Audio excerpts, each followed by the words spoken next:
Before I was diagnosed with aplastic anemia, I was a very energetic person. 5, 6, 7, 8, go. I was like in every sport. Okay, I was in tennis, I was in swimming, I was in cheerleading, gymnastics, dance, and like I was in a lot of clubs and drama and the theater, and I just love running around. But like I started noticing I got sick when I was in my gymnastic class. I was just doing the things I love to do, flipping around, and one day I was like, why am I so tired, you know?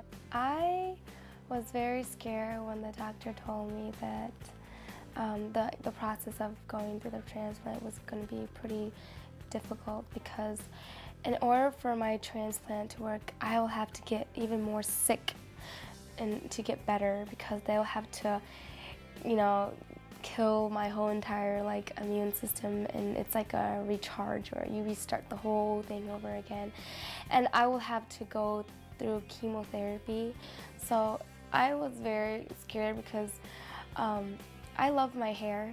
I really do, and my hair was very long, you know, and then when they told me that I was going to go bald, I was very depressed, and I was like, no, my hair, you know, I was like, I'm a girl, and so I take a lot of pride in my hair, you know, and then I was like, oh my goodness, I was like very depressed, and I was like, you know, is there any way that I cannot go through chemo? It's like, no. I'm like, fine, because hair will always grow, you know, and so I was like, okay, fine, you know, I mean, my hair would grow, it won't be bald forever, you know.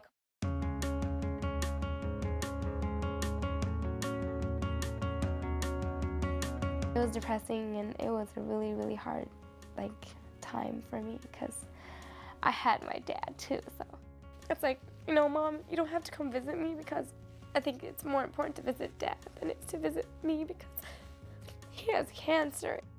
I can't let anything put me down, not even me being sick or if my dad was to pass away, because I have to stay strong.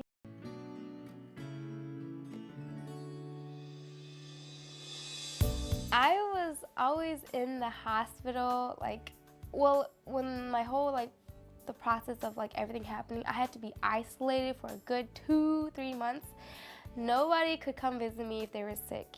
I mean, first it was like, okay, I can take this because I'm strong, I can take this. But as days turns into weeks, into months, it dragged, and then I came to the point where I was depressed.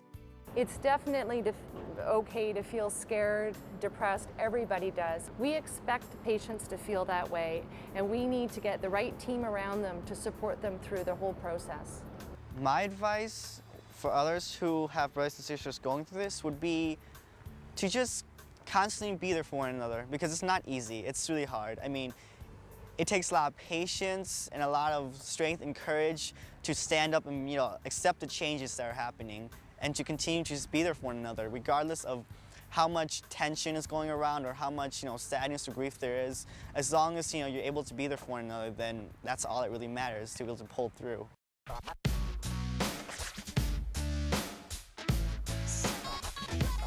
I think what made me just kind of came out of the dark was that I had my church, and they prayed for me.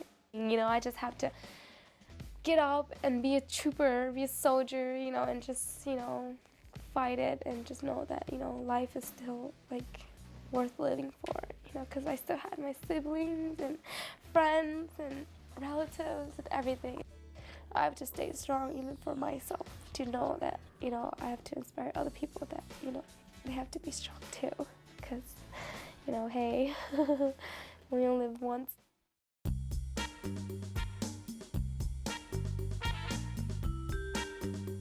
After the transplant, I was still recovering. I still had a page full of medicine. I came home.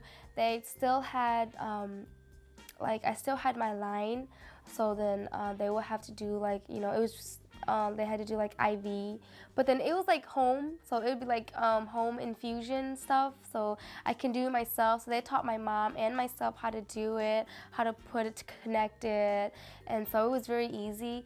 And so I still had a lot of meds to take and a lot of like stuff, but then I'd rather be home in my own bed than in the hospital, you know. After once you come home, it's very important to just follow, you know, the procedure and all those medicine that doctors just, you know. So I do the best I can to just, you know, help her out.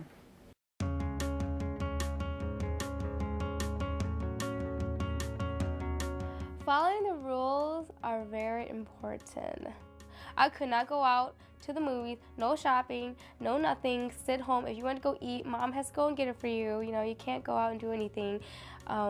It's very important because if you were to spike a cold or fever or anything, then snap a finger, you go back to the hospital. Everyone has a different course after transplant. Some people, the majority of people are readmitted for an issue. Some people are readmitted on and off, and you'll notice some people are readmitted once. It seems like a setback, but then they get better and they're home. Other people are constantly being readmitted and have many issues, and it can be unbelievably discouraging. But you will get better. And try not to compare yourself with the next person.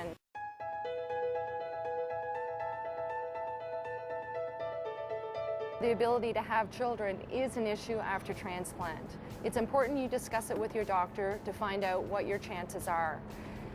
But there are some options. My doctors told me that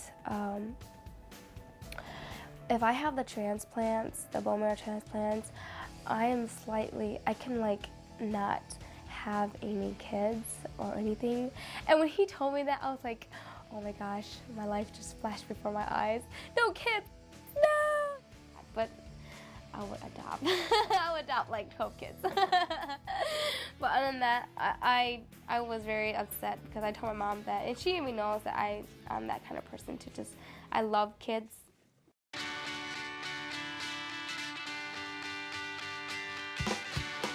I love to dance. I've been dancing since I was really little, and it's been a big part of my life, and it's just like that's my passion, dancing. I've done like jazz to like, I love hip hop. Oh, I'm a hip hop of pop, and I've done ballet, I've done tap. I've took classes for salsa and tango and all that. I love new types of dancing. I know my traditional dance, and other than that, I've been modeling for like a couple of years now, ever since I was 16. And now after the transplant, my modeling career is getting back in track, and now everything is just getting better. If I don't end up having my other career, I would like to be a nurse. I would like to help people, or work with kids, you know, because I would really want that. But other than that, I don't want anything to stop me.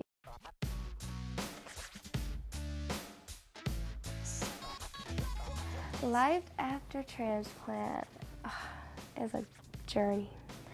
It is a journey that if anyone goes through it, will have their ups and downs, and I think that life after transplant is just, you come out as a person that you never thought you could ever be, which is great. Yeah. I think she's got a lot coming on her way. I mean, now since she's made it through, she has like lots of opportunities headed for her. I mean, I can just see her being able to be what she ever wants to be, a dancer, a cheerleader, or a star, or just someone, you know, who's really outgoing out there, as well as helping others and just being the spirit in people's lives.